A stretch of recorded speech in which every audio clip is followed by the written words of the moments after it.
ở đây quay không.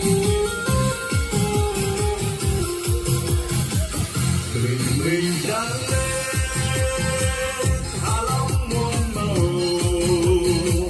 từng đoàn thuyền ra khơi, cánh buông xa vời đi trong sáng mai này. Bạn nghe cha, bạn tình cảm ơi, miền Đông thân yêu tiếng súng đã vang rền trong mỗi ca lao động của người thợ mò. Mùa buồn than có ý thế chi lăng bạch đăng lịch sử, nghe tha thiết trong tâm hồn, thợ mò vào ca cũng là chiến sĩ. Trung đoàn năm xưa nay đã thành sư đoàn. Quảng Ninh thân yêu ơi, trong tình yêu quê hương có một tấm lòng dành cho em, người mà anh yêu quý.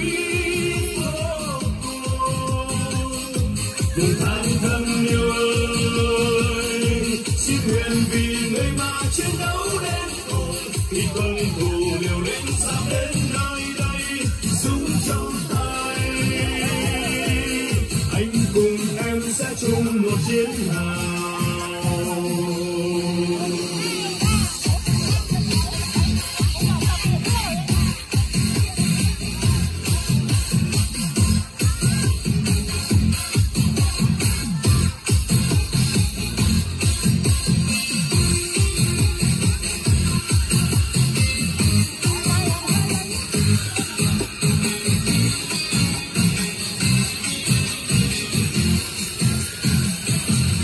Mình đang lên Hạ Long muôn màu,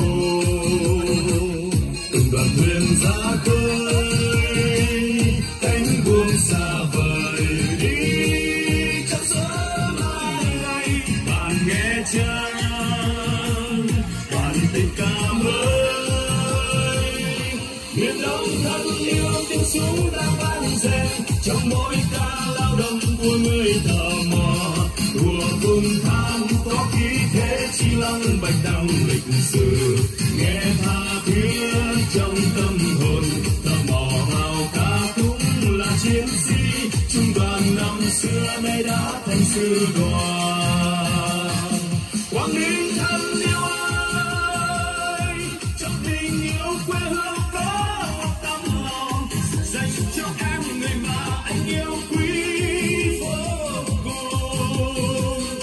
Vùng than thân yêu ơi, xin nguyện vì người mà chiến đấu đến cùng, khi quân thù liều lĩnh dám đến nơi đây, súng trong tay anh cùng em sẽ chung một chiến hào.